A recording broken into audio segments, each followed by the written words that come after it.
Welcome to the June Windows Special Interest Group of the Central Kentucky Computer Society. I've been your host for 6 months, and I'm happy to say that I've enjoyed it, but I'm also happy to say this is my last turn as your interim Windows SIG leader. So next month, I'm not sure what's happening because I am not the person in charge. So we will go on from there. I've been asked, as I have been each month, to show you these slides of what's coming up at CKCS. So I will say that summer classes are open. I think I need to click or something because there they go, one at a time. Summer classes are open. And I know that some of them are already full, but many of them are not. So, okay, this is not up to date then. So, but check the online, and hopefully you can determine from online what's still available, or call the office during the week. That's also always helpful. Moving on, Photographers Club meets every Thursday at 10 a.m. in this room. For those of you who are here, for those of you who are online, you've got to come to enjoy this one. You can see June's topics there. Can you all see you all are looking at me, aren't you? I am so sorry. I did the same thing last month. I got to remember how to do this.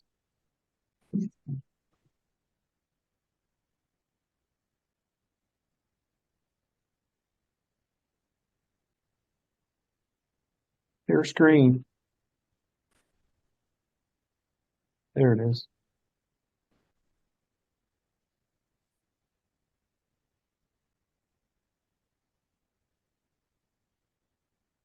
Very good. So there is the summer classes. Registration is open. Check the website. Some have been canceled. Some are full. Photographer Club meets every Thursday at 10 o'clock here in the CKCS Resource Center in Lexington.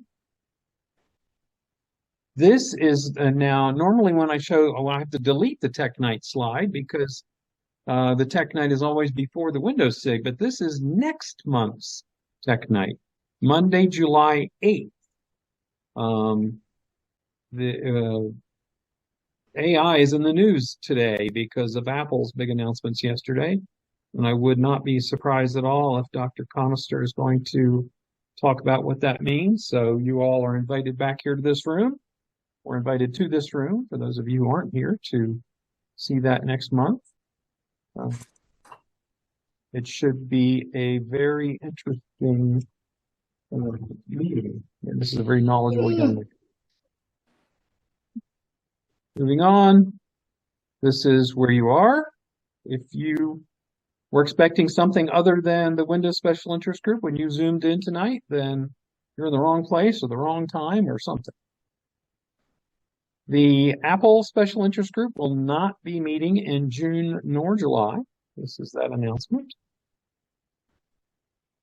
Genealogy Special Interest Group next Monday at 7 p.m. I don't know what they're talking about this month. Digital Photography Special Interest Group is the 25th. And as you can see here are the topics for this month. I won't insult you by reading that to you. Moving on. Check out the CKCS newsletter, always online at ckcs.org. And that is the end. I will stop sharing. Well, yeah, I'm just going to leave it there for the time being. Close that out. Don't save changes. I just deleted pages. All right. Tonight's topic is it's morphed a little bit. We're going to talk about cloud computing. I sent, or Mike sent out for me earlier today, a handout on that topic. If you did not receive the handout, Mike, how should they get themselves on the Windows handout list?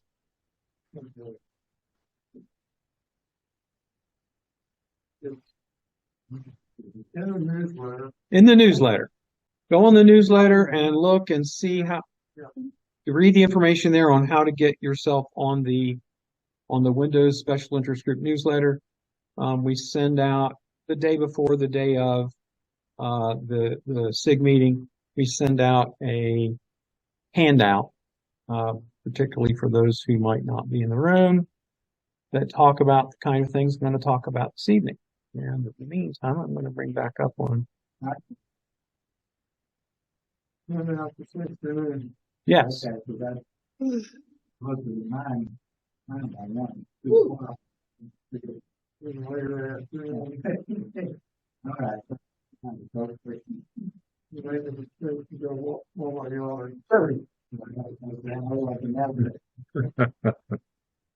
So,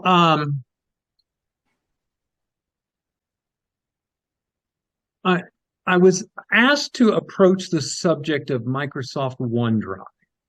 That's sort of what got this topic started. Microsoft OneDrive is Microsoft's solution, consumer solution, or consumer and business solution for cloud storage. And I'll come back around to that. But I want to sort of set the stage a little bit. I see enough gray hair in the audience that I know we've been around long enough to know some of what I'm about ready to go over. But I do want to sort of put this whole topic of cloud computing in context. Let's go back 10 years. We could go back further, but that's far enough.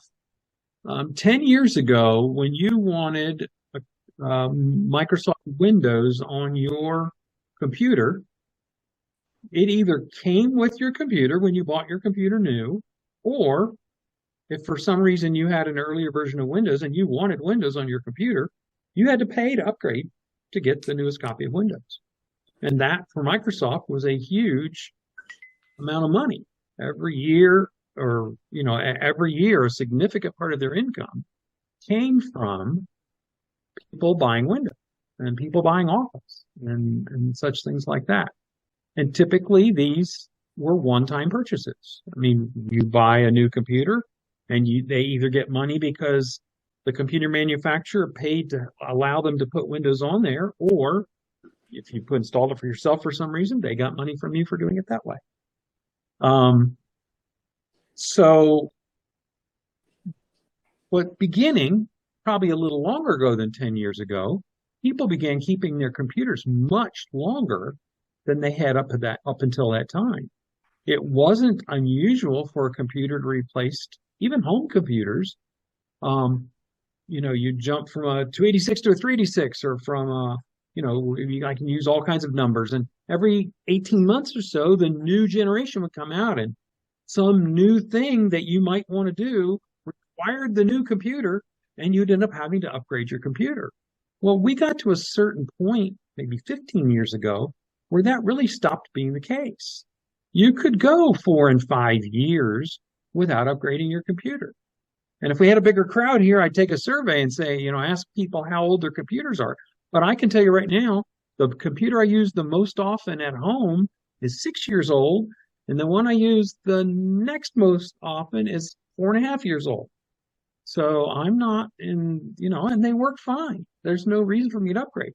Well, what happens to Microsoft's cash flow when people stop buying new computers? And if you're not going to buy a new computer, you're not going to buy a new copy of Office, Microsoft Office. And even if you did buy a new computer, they made it much easier than it once was to upgrade, to copy that version of Office that you might have already owned to your new computer. So some smart business people figured out we're not getting as much money from this as we used to. And they raised the price for a while. I mean, I can remember when Windows was $49, and then it was $69, and then it was $99. And it was over $100 by the time they finally stopped selling it because they realized people weren't going to buy it. except when they bought a new computer. Same was true with Office.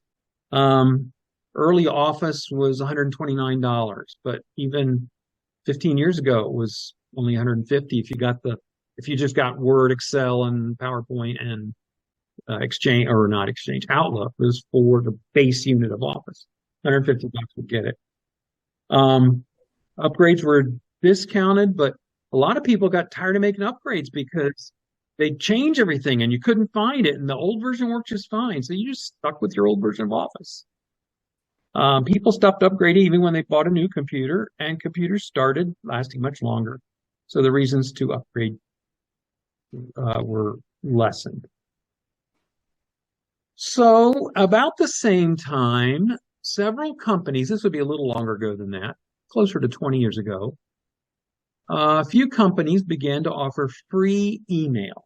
That was the up and coming thing. You could pay $19 a month for AOL, or you could get a free Hotmail account. Or there were a couple others at the time. Google came a little bit later with Gmail, but not too much behind them. But it was free, web-based Hotmail for life, free email for life. That was the big sales banner. They don't sell anything, and we give it away for free. Unlimited daily messages, unlimited carbon copies, unlimited or storage that they didn't mention any limitations on, and for a long time was unlimited. Even though in the fine print somewhere that says we reserve the right to limit the amount of storage we allocate to you for email, they didn't enforce it for years. Now, just as a comparison, free Hotmail is limited to 300 daily messages. That's to cut down on spam. 100 carbon copies. That's to cut down on spam. And 5 gigabytes of storage. And that's so Microsoft doesn't have a lot of liability. Gig is still a lot of space, though. Originally, Outlook was only available as an application for PCs. It was free with Office, or a little under $100 to buy it outright. Now, Outlook is free, believe it or not. You can buy Outlook. You can get Outlook free now. It used to be a product they paid for. But the free Outlook has the same limitations as Hotmail. It's basically Hotmail relabeled.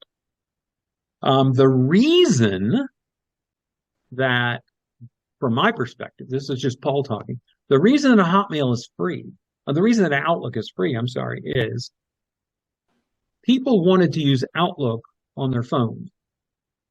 And Microsoft had an Outlook product for phones that was awful. And so that is when a lot of people jumped from Hotmail and Outlook to Gmail. And Gmail's usage went way up because their mobile product and their product online was actually pretty good. They kept the spam away. The product worked. And they didn't have a lot of little silly limitations that Microsoft was enforcing at the time. So a lot of people jumped ship. So really, Microsoft didn't have any choice. They merged their Outlook product with their Hotmail product to have a single consumer-oriented product. They made it free because nobody was buying it anymore. And that's where we were. But I keep talking about these things that Microsoft once charged for and now started making free. Well, they've got to do something to keep this money coming. In this same period of time, many products, and I say that outside of the consumer realm, many products began moving to a subscription model. We all lived through this. We all remember this. Automotive maintenance, to name one thing. You can pay every time you go, or you can buy this subscription, and we cover all this stuff. Roadside assistance. Now, AAA's been around for a long time, but the major car companies got into the same business. Even dealerships got into that business. Subscription model. Sirius FM, the radio, that was a subscription model. Pay every month. As silly as a remote control start app for your phone that requires a monthly subscription, so that from the warmth of your house in the dead of winter, you can press a button on your phone and your car will start out in the garage or out, well, maybe not in the garage, but wherever it may be. Detached garage, I guess would be okay. They charge you money for that. And then the big granddaddy we're talking about, automotive, Tesla. There's a monthly fee for a Tesla. Who'd have guessed? Same thing. Home security's been around for years, but for years you could buy a home security camera, and as long as you had the display in your house, there's no monthly fee. You could buy the devices that went on your windows that set off an alarm in the house if the window got raised. And as long as there's nobody monitoring that outside of your house, there was no added fee for that, no monthly fee. But try and buy a home security system now that doesn't come with a monthly fee. That's a challenge. Try to buy one that doesn't have a monthly fee. I don't think you'll be able to. I bought Wise is the name of the company, WIZE. They make a lot of very inexpensive U.S. engineered products that compete with big boys. So they had a camera early on. I bought 2 of their version 1 cameras. No monthly fee, no nothing. Well, that lasted for about 3 years, and they said, we've got to go to a subscription model in order to stay in business and keep the investors happy. And sure enough, you can't. Basically, you buy one of those cameras now, and it's not much use to you unless you pay them the monthly fee. This, of course, also went into the software realm. Free, low-cost, limited products became available. If you want the full product line, there's typically a high price tag attached to that. That was the model for years, but it was a perpetual license. You bought Photoshop, and you paid $400 for Photoshop, or $500 or $600 for Photoshop, but it was yours forever. I mean, you paid for it one time, it's yours forever. That lasted for a while. They realized that the software manufacturers realized that piracy was cutting into their profits. They tried to do all kinds of fancy things to cut down on that, but really, until the internet came along, they didn't have anything that worked very well. They'd protect the CDs or DVDs that a product was distributed on, and within a few weeks, some smart person in some smart place had figured out a way to crack it, and that was the end of that. And their product was available all over the place. Adobe, and I mentioned Photoshop a minute ago, was probably the first company that I remember making a big deal out of subscription service. It started out annually.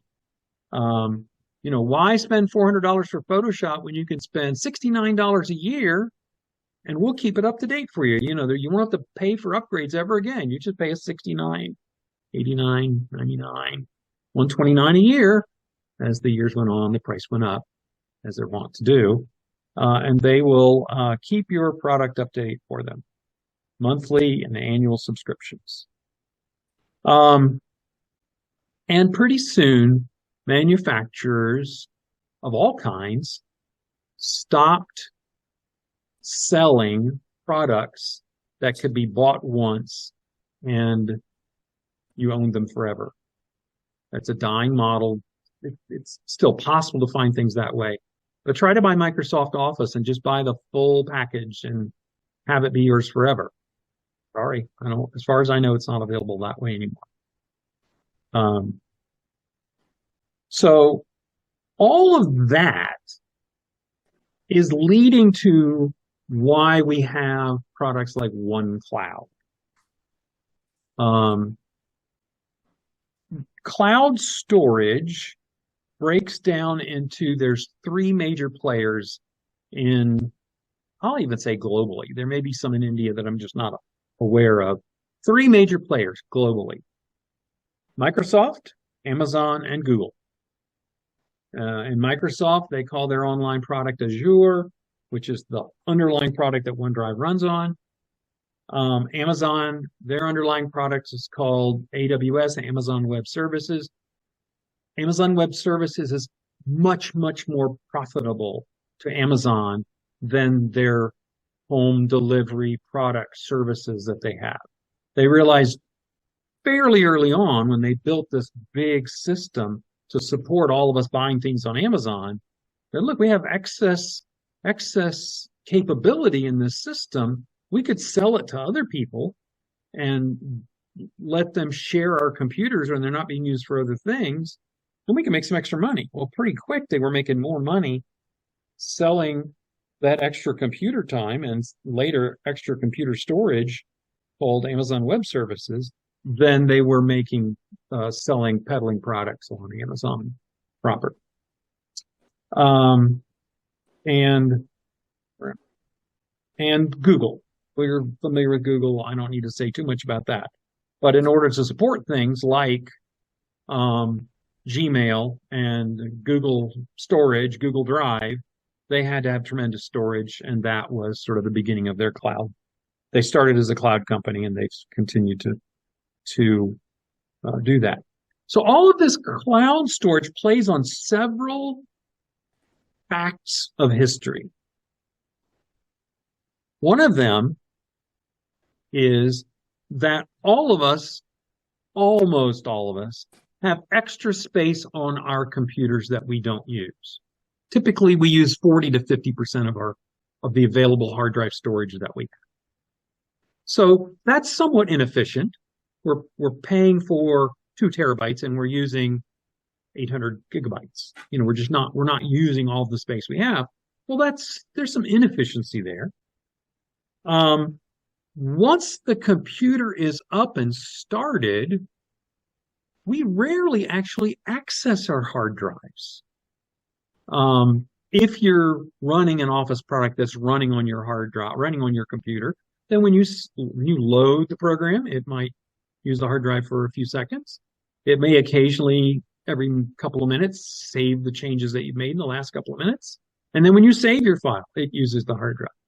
But typically when you're using the internet, very little bit of your hard drive gets used. They might cache some things so that it goes faster, but it's not at all taxing on your hard drive. It's just sitting there doing much nothing. All of us are already paying for internet. I mean, just you can hardly exist in North America these days without having some sort of internet service. Now, for some people, that's just their phone, but you're still paying for internet. And we're already paying for it. So the additional cost of having access to cloud storage is already taken care of because we're paying that monthly fee to the internet service provider to give that. So all of those things. Oh, one more. Over the last several years, the migration for both new computers and even existing computers to solid state drives. And this is sort of a little subtle, but solid state drives, typically when you buy a new laptop, it's going to have if it's a spinning disk drive, if it's a hard drive, it's going to be 2 terabytes. But the typical laptop with SSD, solid state drive in it, typically is 500 gigabytes, a half a terabyte. So you have less space. Now, granted, you're not using very much of it anyway, but it is less space. So if you wanted to store movies or hundreds and hundreds of pictures, you would eventually run out of space on that much smaller drive.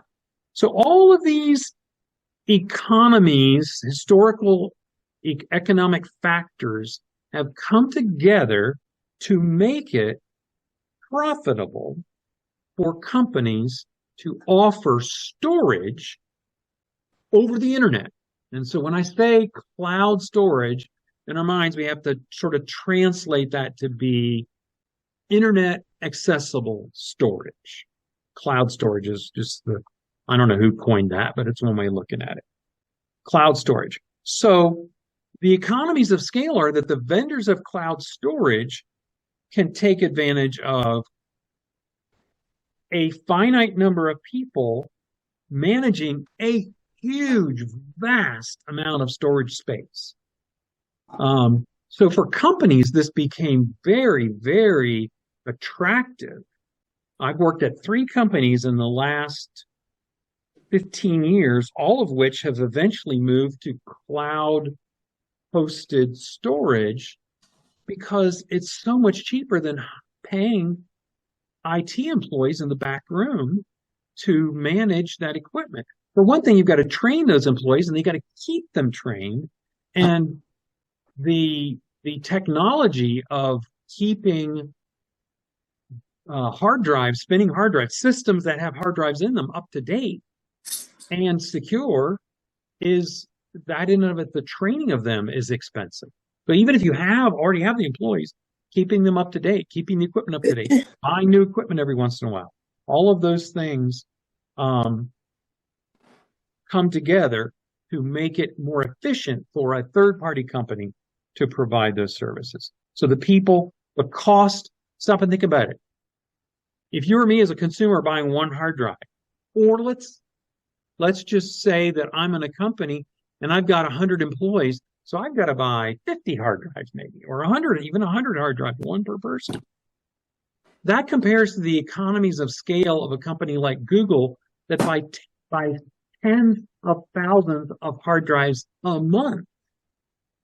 So those economies of scale and the discounts that they would get, of course, they can do it much, much, much less expensive than any of us can do or by ourselves. The cooling. So I work for Asbury University. We still have quite a bit of computers on site, but we pay all kinds of extra money to have that data center cooled. And it's got its own cooling system. And when it had a problem, we had to buy portable air conditioners to keep it running. And then we had to pay lots of money to get the big air conditioner fit. I mean, there's lots of money to keep that going. And if you are fully cloud hosted, then you don't have those costs anymore. One more. Well, electricity. So several of these, I mean, if you watch Google and Microsoft, and I'm aware of those too, probably Amazon too, they tend to build their big data centers where electricity is cheap and or right near where there is a ready supply of electricity. So they will put their big data centers 2 miles from a big power plant because they can negotiate lower rates. Because if the electric company doesn't have to transport the electricity halfway across the state to get to them, they can, in fact, offer lower rates. And so that's one way that they can offer more economical storage is because they're paying less for electricity. And again, economies of scale. Not to bore you with the minutia, if you've ever looked inside your computer, it plugs into a 110 volt outlet. It then has a big old power supply in there that converts 110 volts to 12 and 5 volts DC. It's very inefficient, generates lots of heat. These big companies, they don't rely on these little power supplies. They have big power inverters that convert lots and lots of amperes of current to DC all at once in one place. So they're running DC directly to the computers they're running. It saves them tons of money because those big inverters are much, much more efficient than the little power supplies we have sitting in the back of our computers. And then finally, which I've mentioned before, security. It's much, a really, really smart security person can manage lots and lots and lots of hard drives and storage systems and keep them safe, much safer than any individual company in any city in the United States can do. And it's just a factor of they've got more money to throw at it, and they've got more money to make sure it's secure and to buy the best equipment to keep it safe and all those other kinds of things. So I've spent all this time describing the systems that the historic situation we find ourselves in that make cloud storage a realistic thing, and why now is the time when it's finally become reasonable. So let me go on just a little bit deeper into this. Years ago, in email, every organization had their own email server. Spam and security became overwhelming. It became much cheaper and more secure to outsource your email. And then this really is another factor that few people think about. And that's these little devices we all carry around. When these came out, the pictures that it would take were 640 by 480. That's pixels, not kilobytes or megabytes or 640, they were 1K files basically. Now they're what? 48 megapixels. Well, you've got to store, I mean, presuming you're going to keep them, you've got to store that somewhere. And so our storage needs, and then we take videos. There's my grandkid. Look, first steps, and multiply that over 5 grandkids and 20 years, and pretty soon you've got terabytes of video as well. We all want to store that. We all want to keep that. So our storage needs continue to climb, and it just becomes more cost effective to keep that in the cloud. The attachments become larger for our phones. We're getting stills and video actually being sent as attachments.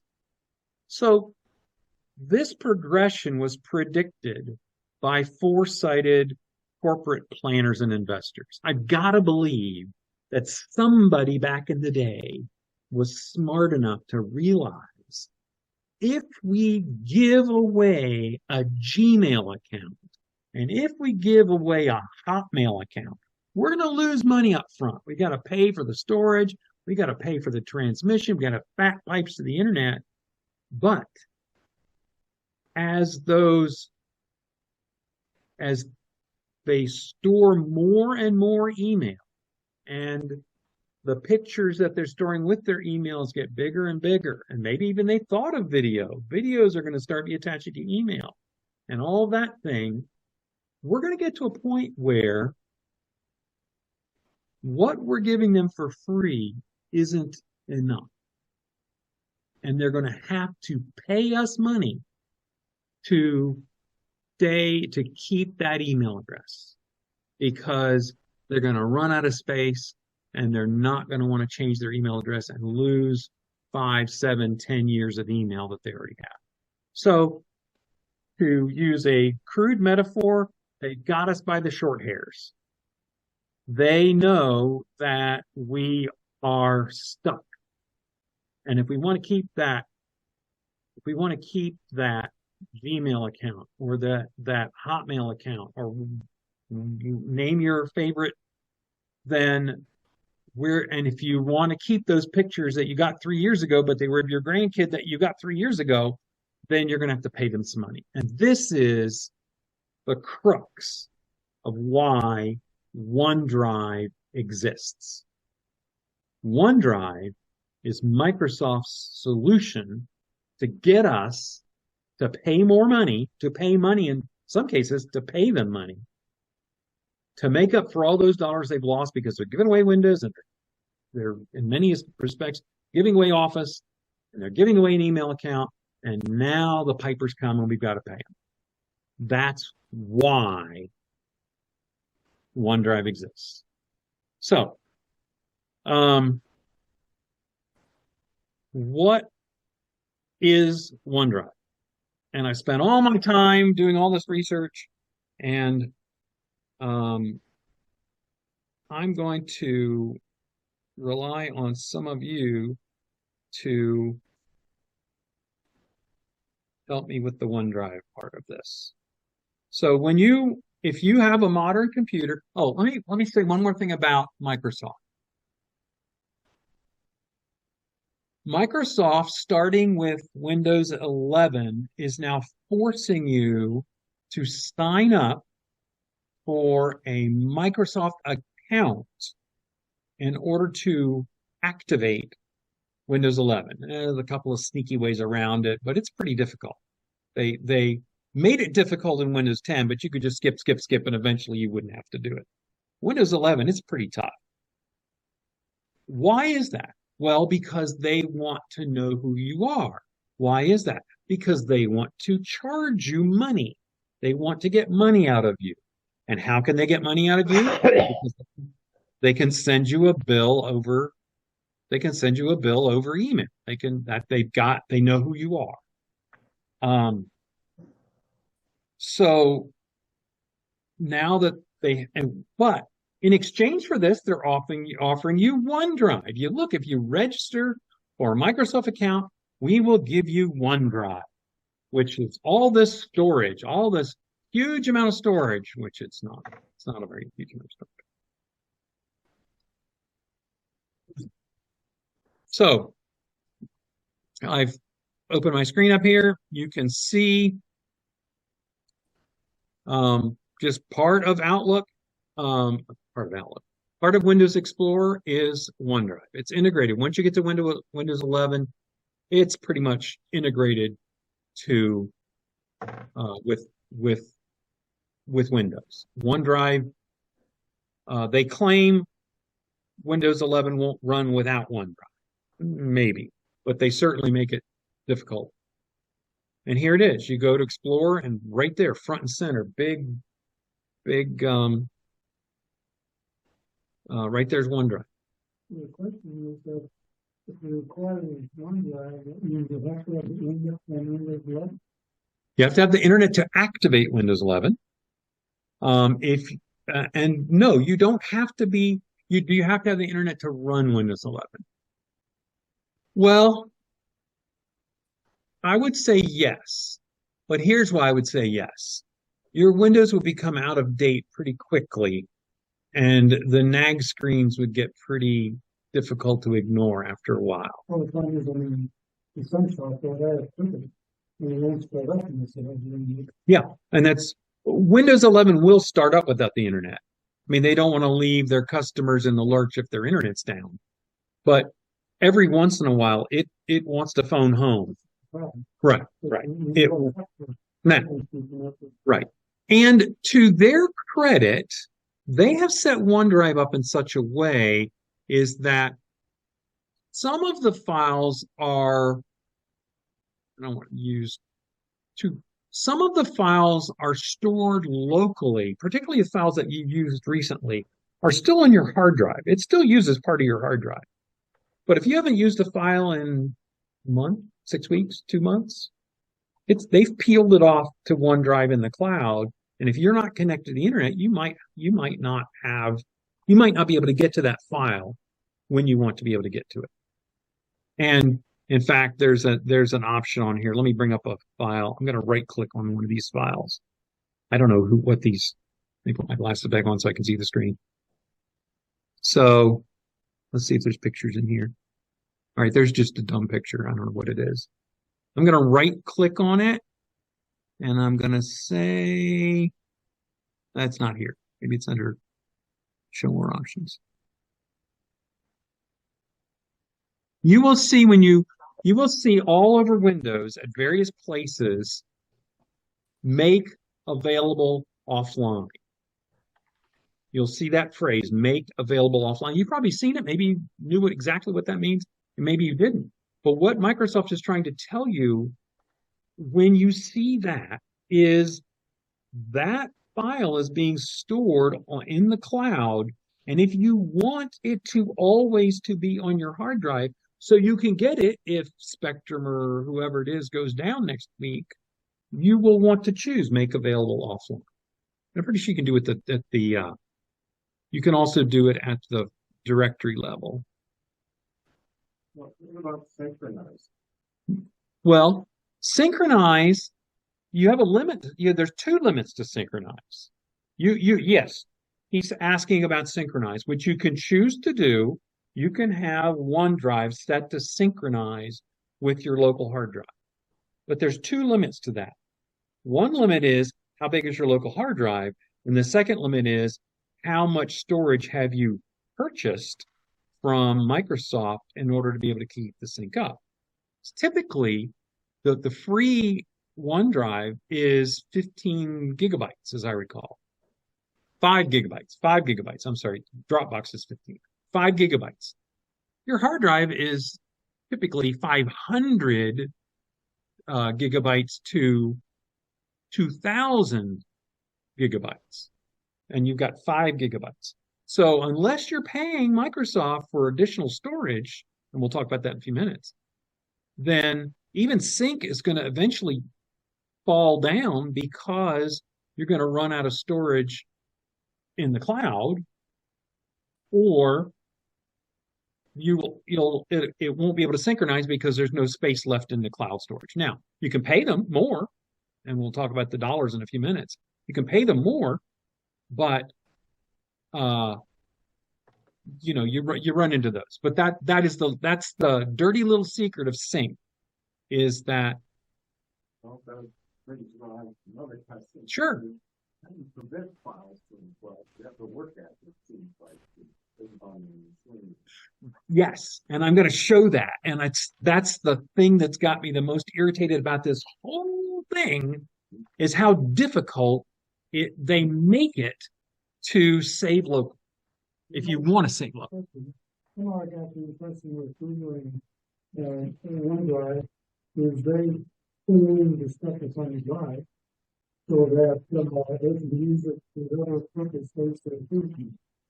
I've never read that from those two sources.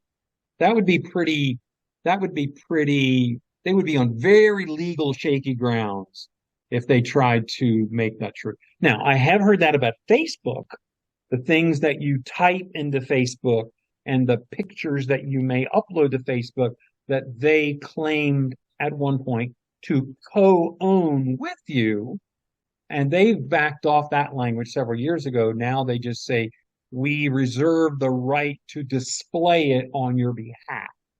They don't they don't claim, I mean, at one point they were trying to claim copyright on the things that you may have typed.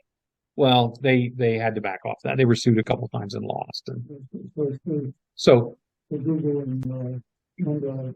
yeah, they make, to my knowledge, and I think I would know, they make no claim on the ownership of your files. They fully recognize that you own them to the point where if they get a subpoena asking them to reveal that stuff, it requires a subpoena, requires a court to rule in their favor or a judge at least to sign the subpoena to be able to even to show them what the files are, much less what's in the files. They're not even allowed to reveal the file names without a court order. So I don't, in any of these three systems, I don't have any issues with the privacy of the data that they're storing for you. The other thing that can work some of the systems is to put the existing back and forth. So that there's one of the same items in one.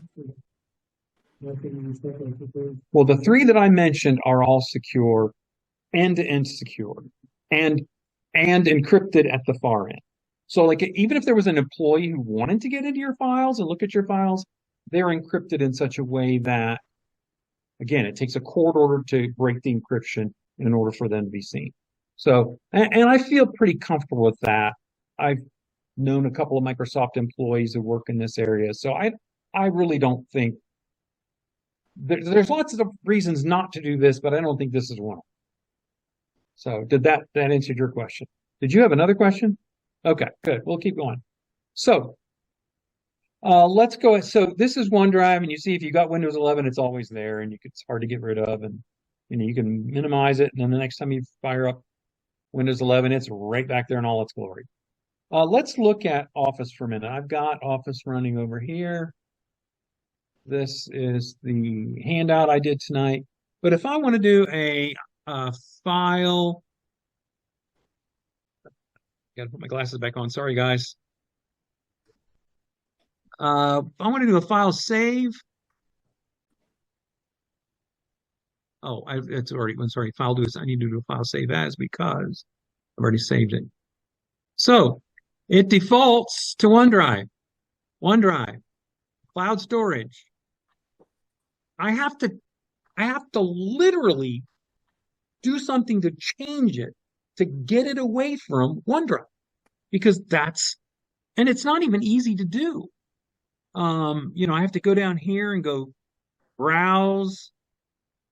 Then I've got to actually, and again, OneDrive is still in my face as I recall. Maybe it's not. Yeah, there it is. OneDrive was right there. They really, really want me to save the stuff to OneDrive. And even if you put it in documents, it still ends up in OneDrive.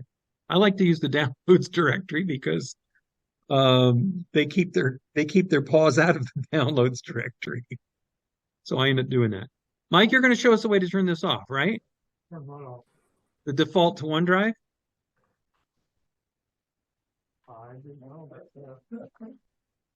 Oh, I mean, there is, I don't know. I mean, there is a way, the registry way, but there is a way to get it so, you don't have access to OneDrive anymore. And that's change it to a local account. yes. And you can go into settings, account, up in the top, it says change it to a local account. But yeah, Once you it's an all or nothing. It's an all or nothing decision. you have no access to Right. it at all. Yeah. And they don't, it might still be there in the listing, but you can't get it. Right.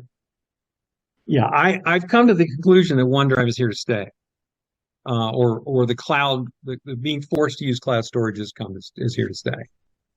Um, so I see time is getting away from me, so I want to talk about other two, the other two systems I mentioned. Um, Dropbox actually predates OneDrive, and I find they have a much saner methodology. It's a competitor OneDrive, and they are. Let me get out of the screen because I've got my just there we go. OneDrive is um, OneDrive is actually now running on Amazon Web Services. So you can't, to my knowledge, you can't buy cloud store if an individual can't buy cloud storage from Amazon. You can subscribe to Amazon Web Services and have some storage, but that's not what it's there for. But OneDrive is the product that uses Amazon Web Services for storage. I like OneDrive. I use OneDrive. I was able early on to build up my OneDrive, so I have like 25 gigabytes instead of their default 15. And I like them because they stay out of my way. When I want to use them, they're there. They've installed like the sync. There's a section of my hard drive that's the OneDrive section, and anything I put in that section gets saved to OneDrive. And they have web access to it, which is very easy to use. You can go to a web client, any computer in the world. I can go to Dropbox and I can log in and I have access to all my files. They're just there. I can do it. They have a nice phone app. It all works very well. So before I am paying for OneDrive, which I'm not, I am paying for Dropbox. And I'm happy with Dropbox. And they're much less intrusive. But in the same breath, I can't get away from OneDrive. So they've got me. The other entry, of course, is Google Drive. Google Drive being a little bit less. Dropbox will run on a Mac as well, and Linux and those kind of things. Google Drive, of course, the Chrome operating system. They're very integrated with Android phones, although you can get it on iPhones as well. But again, you're dealing with another big company, and there's where I might be a little bit more concerned about the privacy of my files, but I still don't think that's an issue now. I said I would talk about. I mentioned the other products. I said I would talk about their price. Let me bring up the. Another quick question, I guess I can go to Google, where I keep this and that, and everything else, so we can, the file is stored and you can run the application. Is it the same for Dropbox and OneDrive? Dropbox is only storage, and OneDrive, of course, is connected with the Microsoft Application Suite, with Excel and Word and PowerPoint and so forth. There's 10 or so of them now. Google Docs. If you don't already own Microsoft Office, I don't see any particular reason to go out and buy it or subscribe to it, I should say, because Google Docs has really gotten good. Google Docs and Google Sheets and so forth and so on. They're very capable products at this point. And Microsoft is migrating Office to be online anyway, Office 365, and you're still dealing with a web-based solution, which ends up being not much different than Google Docs for Excel or for Word or Google Sheets for Excel. Google Docs cost also. No, it is free. Now, again, they charge you for the storage. You're eventually going to have so many Google Docs that you're going to need to buy more storage. They charge you for the storage, but the product is free. Unlike Microsoft, which they do want you to subscribe to Office 365, but there's a version now of Office Online that it's free to consumers. You have to have a Hotmail account or a Microsoft account, but it's free to consumers. And again, they pretty much had to make that available to compete with Google. Dropbox does not include those applications. It is only storage. But in a roundabout way, that's better from my perspective because you're paying for what you get and you get what you pay for. There's not a lot of add-ons you got to worry about, and they don't insert themselves where I don't want them to be. They're just storage. So here are the Microsoft plan. Again, so here's all Microsoft 365, which is free for consumers or students, which gets students or consumers. Once you get into a business setting, of course, they want you to pay. Basic gives you 100 gig of cloud storage, 50 gig of mailbox. I mean, I'll let you read this. It's in the handout, and it goes up from there. You eventually get more. There was a time, probably less than 3 years ago, where each of these systems had an unlimited option. And the limited option is gone for everyone. Even if you're a large company, there's no more unlimited. There's a very proscribed amount of storage that you're allocated based on the dollars that you pay them per month or per year. There is no longer free soup, free lunch or whatever. So these are the Microsoft numbers. These are the Google Drive, the Google One, as they call it. Again, there is a free version, which does, it says 2 terabytes, but I was pretty sure it was 5. They all offer free trial periods. They all offer various and sundry other things, VPNs or whatever, what have you. And then here's Dropbox. Yeah. Yes, they do have a free version. No, that's 2 terabytes. The free version is measured in gigabytes, not terabytes. I should have probably included a line in here about those things. Yeah, these setting up these tiers but they're all very equivalent to each other. And if you go down the list, if you look at the annualized prices, they're all within a few dollars and a few hundred, they're all one may a little bit less space and a little bit less money, and the other one may a little bit more space, and a little bit more money. But they're all comparable to each other and what they offer. And again, I like Microsoft for the most part. And I spent that whole half an hour explaining about what got us to this point, simply to say, I don't blame them for doing what they're doing. I don't like the methods they're using occasionally, but it's not like they don't have enough money to survive, but they didn't get to be, are they now the second or third largest company in the world? Or maybe I don't remember. They keep those top 3 keep moving around, but one of the top 3 companies in the world they're a big boy. Yeah. But they want to stay a big boy. Yeah. They want to stay a big boy. All right. I try to leave time at the end for questions. I know I went over that very quickly.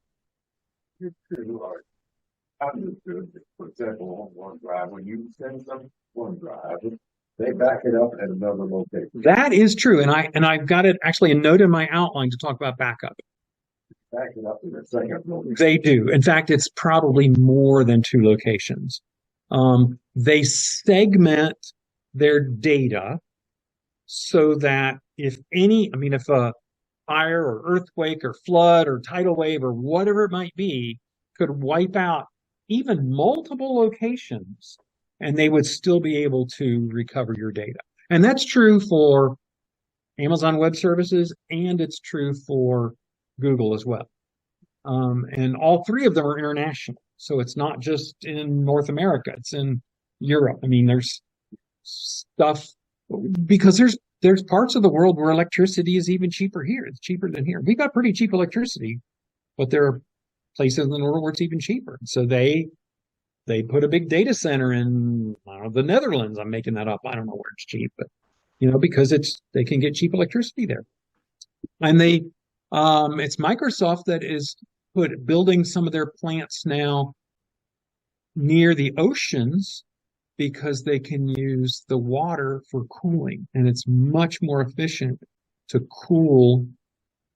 use water than it is to use air. And so they're saving money on their cooling bills by doing that. In fact, they've sunk now 8 containers of 40-foot shipping containers underwater, and they're self-contained and just got cabling going to them back to the shore, because however they do it, they can save so much in cooling that it's worth it to them to put all this stuff in a shipping container and serve whole countries by having it buried offshore. Yeah, the ocean or the lake or wherever it may be. This particular article I read was the ocean. Other questions? Questions from the online crew? I have minimized you guys, so I don't know.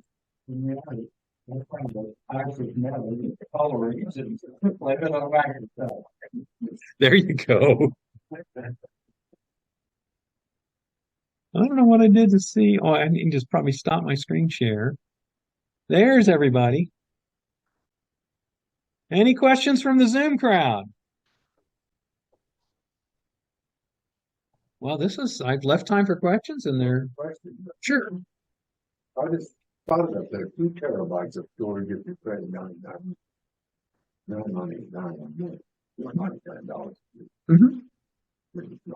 It is. Yeah, 2 terabytes is pretty good. So I can't even fill 1 terabyte left. I mentioned this. I mentioned this in an earlier meeting earlier this year, that I use Backblaze for backup. I don't use pure cloud storage for backup. Backblaze actually has their own cloud storage, but I use Backblaze. As of today, still, Backblaze offers truly unlimited backup for, I think it's now $119 a year. Now, it's not cloud storage. It's different, because I can't just go and save a file and get a file back. It literally is backing up my hard drive constantly. So when I save a file to my hard drive, it gets backed up. But I have 63 terabytes of data that they're backing up for me. And when one of my drives die, which they do, I lose about 2 a year, I, in fact, pay them to mail me a drive. I copy their drive to one of my new drives, and then I mail them the drive back. And when I mail them the drive back, they refund the money that I paid them to ship me the drive. So the net cost of 0. But that's Backblaze. Probably none of you have enough data to be concerned about that. But if you've been recording the grandkids for more than 10 years, you might need to worry about Backblaze. Any other questions? Yes.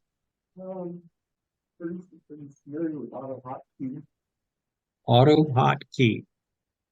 I've known several things over the years with similar names, but not that particular. It was provided by Microsoft, and they dropped it because it allows you to assign to each spread.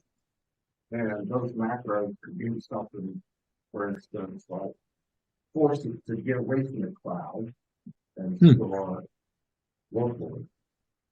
Yes, that's what I was. That's actually what I thought you were talking about, but I just wasn't sure. It's a macro recorder system, a macro playback system And yes, I've used them in the past. I may even use that particular one, but it lets you set, you can like Alt J to, to do something different than what Alt J normally does.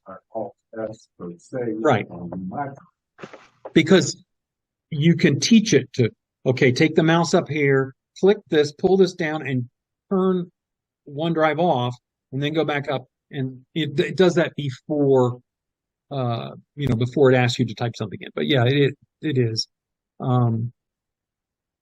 Right. That would be one way to accomplish this. Yep. Yep.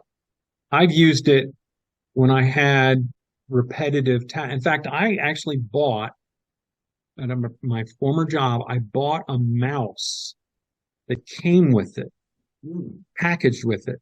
And the mouse had extra buttons, like 4 buttons right here. And you can actually program those buttons with auto hotkey or whatever the software was, so that you could make those buttons do all kinds of things.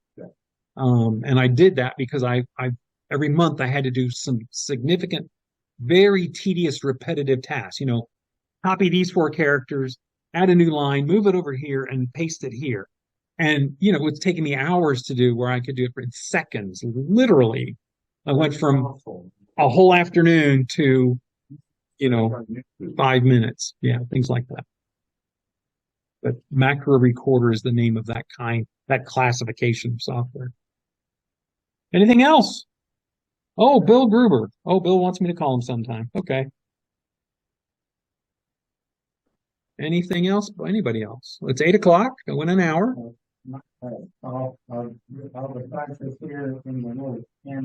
That is the back page of the handout. You're looking at the back page of the handout. So those are all in there just to give you, but they're essentially the same. Dropbox is just basically storage. Dropbox is just storage. Now you can connect it to your drive but it's just the storage part. It's not. It essentially is just the OneDrive part of what Microsoft offers.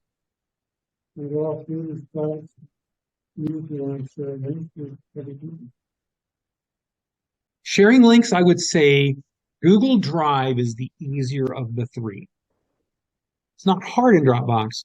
Microsoft can actually make it difficult to share links. In fact, one time they made it simple. Well, they made it too simple. Right. They made it too simple. Well, one of the things that Google does that I don't know that Dropbox might. Google allows you to, Google Drive allows you can mark a file unprotected. If they've got the link to the file, they can read the file. And that's really handy if you don't know who might need it, or you don't have their email address. For various and sundry ways, it's your third cousin, but you don't know the third cousin. You only know the second cousin. So you send the link to the second cousin, then the second cousin says to the third cousin, but they can just click on the link and it works. And Google Drive makes that very, very simple. You say, share with anyone who has the link, and then they can get to it. So, good questions. Well, great to have you guys.